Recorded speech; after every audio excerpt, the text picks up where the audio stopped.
party to a governing party comes with growing pains. And well, we're feeling those growing pains today. We came really close today, but we came up short.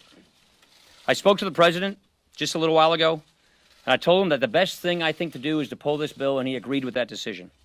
I will not sugarcoat this. This is a disappointing day for us. Doing big things is hard. All of us, myself included, we will need time to reflect on how we got to this moment, what we could have done to do it better. But ultimately, this all kind of comes down to a choice. Are all of us willing to give a little to get something done? Are we willing to say yes to the good, to the very good, even if it's not the perfect? Because if we're willing to do that, we still have such an incredible opportunity in front of us. There remains so much that we can do to help improve people's lives, and we will. Because I got to tell you, that's why I'm here. And I know it's why every member of this conference is here, to make this a better country. We want American families to feel more confident in their lot in life. We want the next generation to know that, yes, the best days of this country are still ahead of us. I'm really proud of the bill that we produced. It would make a dramatic improvement in our healthcare system and provide relief by people hurting under Obamacare. And what's probably most troubling is the worst is yet to come with Obamacare. I'm also proud of the long, inclusive, member-driven process that we had. Any member who wanted to engage constructively, to offer ideas, to improve this bill, they could. And I want to thank so many members who helped make this bill better. A lot of our members put a lot of hard work into this. I also want to thank the president. I want to thank the vice president. I want to thank Tom Price, Mick Mulvaney, and the entire White House team. The president gave his all in this effort. He did everything he possibly could to help people see the opportunity that we have with this bill. He's really been fantastic. Still, we got to do better, and we will. I absolutely believe that. This is a setback, no two ways about it. But it is not the end of the story, because I know that every man and woman in this conference is now motivated more than ever to step up our game, to deliver on our promises. I know that everyone is committed to seizing this incredible opportunity that we have, and I sure am.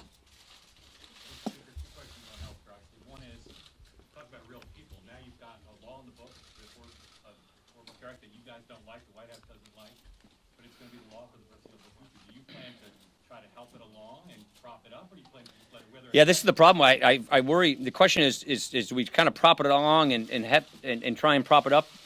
It is so fundamentally flawed. I don't know that that is possible. What we're really worried about is, and you've heard me say this all along, is the coming premium increases that are coming with a death spiraling healthcare system. That is my big concern. We just didn't quite get consensus today. What we have is a member-driven process to try and get consensus.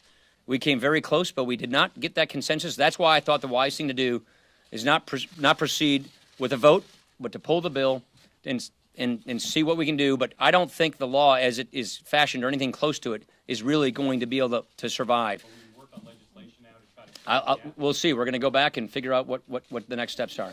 Yeah.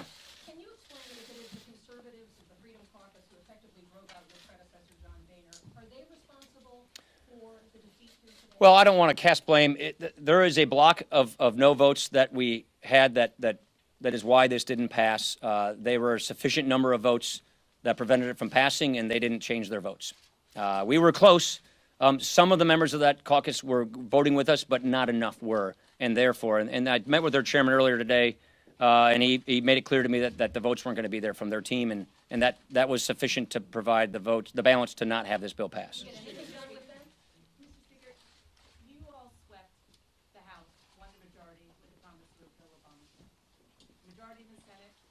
That's right.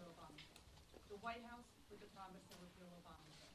How do you go home to your constituents and send all of your members home to their constituents saying, you know what, it's not even 100 days into the administration. Sorry, folks, we just can't figure it out. Dana, it's a really good question. I wish I had a better answer for you. I really believe that Obamacare is a law that is collapsing. It's hurting families. It's not working. It was designed in a fundamentally flawed way. We believe this bill is the best way to go, but we just didn't quite get the consensus to get there. Yeah. Two questions for you, if you don't mind. Number one, the bottom line is Obamacare right now remains the That's law right. of the land. Is that going to change in 2017? Yeah, I don't know what else to say other than Obamacare is the law of the land. It's going to remain the law of the land until it's replaced We did not have quite the votes to replace this law. And so, yeah, we're going to be living with Obamacare for the foreseeable future. I don't know how long it's going to take us to replace this law.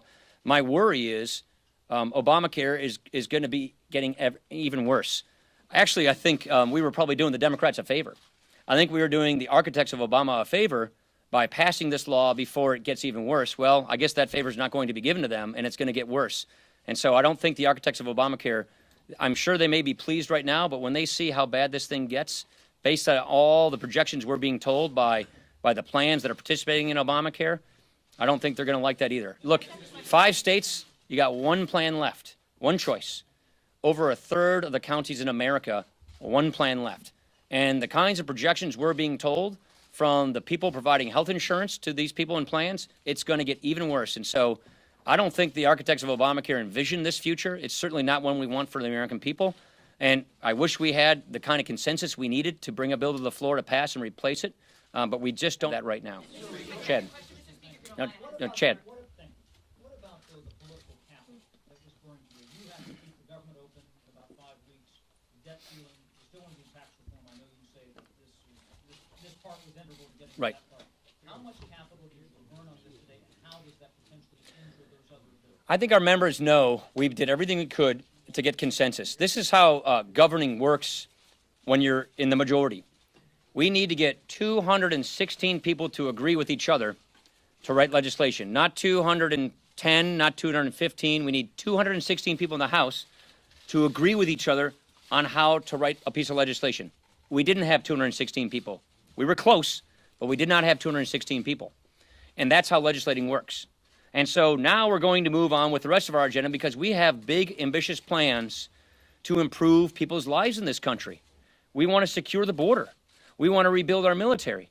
We want to get the deficit under control. We want infrastructure, and we want tax reform. The last question you asked me about tax reform, Chad, yes, this does make tax reform more difficult, but it does not in any way make it impossible. We will proceed with tax reform. We will continue with tax reform. That's an issue I know quite a bit about. I used to run that committee. I spoke with the president, the Treasury Secretary, and his economic advisors earlier today about tax reform. So we are going to proceed with tax reform. This makes it clearly more difficult. You know how the numbers work. It's about $1 trillion. But that just means the Obamacare taxes stay with Obamacare. We're going to go fix the rest of the tax code. I don't think so. I don't think this is prologue for other future things because members realize there are other parts of our agenda that people have even more agreement on what to achieve. We have even more agreement on the need and the nature of tax reform, on funding the government, on rebuilding the military, on securing the border. This issue had a big difference of opinion, not whether we should repeal and replace Obamacare, but just how we should replace it. And that is the growing pains of governing.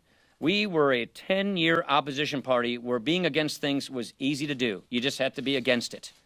And now, in 3 months' time, we try to go to a governing party where we actually have to get 216 people to agree with each other on how we do things. And we weren't just quite there today. We will get there, but we weren't there today. Yeah.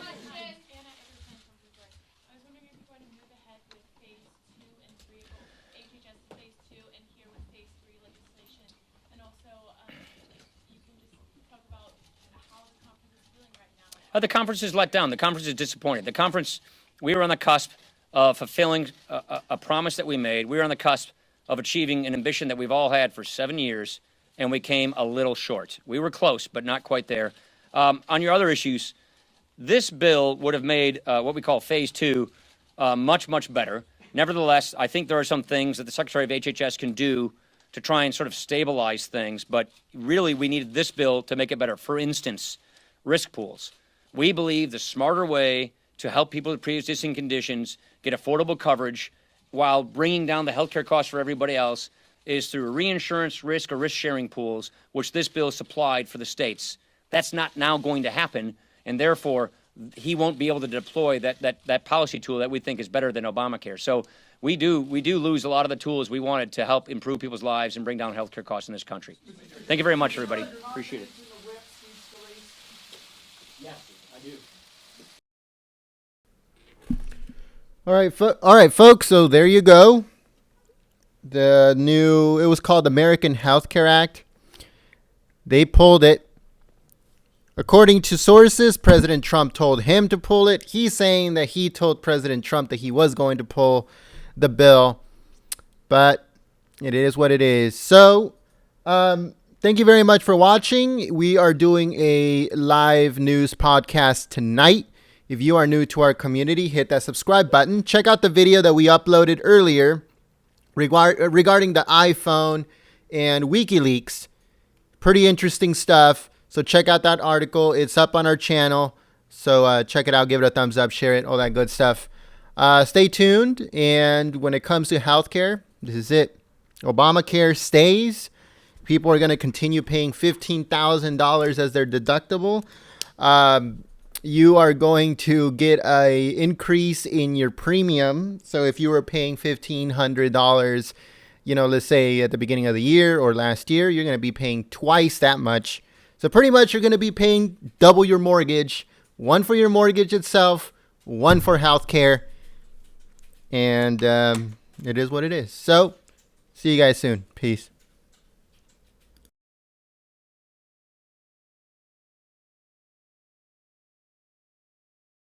If you are new to our community, we encourage you to subscribe and also make sure to click the thumbs up button for this stream. Thank you very much for joining us and choosing us as your stream of choice. Also, check out the links in the description. There might be some interesting stuff on there, and see you guys at the next one.